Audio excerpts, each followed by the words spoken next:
planes don't leave the sky of Ghouta. Save Ghouta. Appeals for help coming from the children of eastern Ghouta.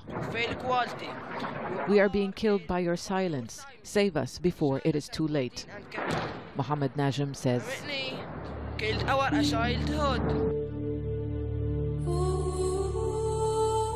Opposition activists have launched a campaign on social media to highlight what they describe as the suffering of those trapped in eastern Ghouta.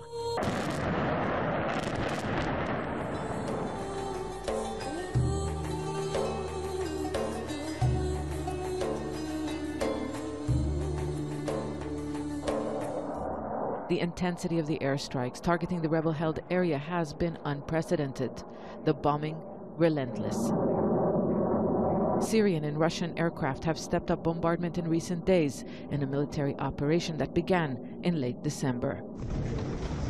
Since then, over 400 people have been killed, half in the first week of February alone. According to the Syrian Observatory for Human Rights, at least 100 of the casualties were children.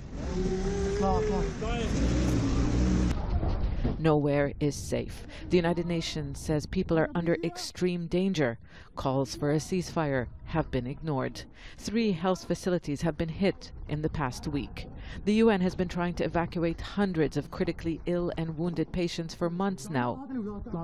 Eastern Ghouta has been encircled by government forces for 4 years. As of late, the siege has been tightened and no aid has entered in months. The UN is appealing for access to provide the people with food, fuel, and medicines. International aid organizations say they cannot imagine the scale of the humanitarian disaster if a ceasefire does not take effect. The UN Security Council failed to support a proposal for a truce. Russia, a veto-wielding member of the council, called it unrealistic, saying it's not sure what it called terrorists are in agreement.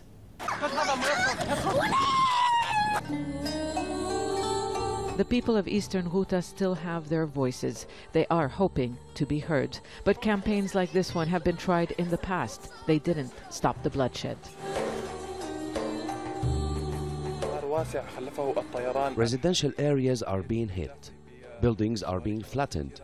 There is a wide-scale destruction, and the international community is still silent. Civil defense volunteers have been overwhelmed since the battle for control of eastern Ghouta escalated. One of them discovered the body of his mother under the rubble. There is desperation, but little sign that scenes like this will not happen again. Zeina, Khodr, Jazeera, Beirut.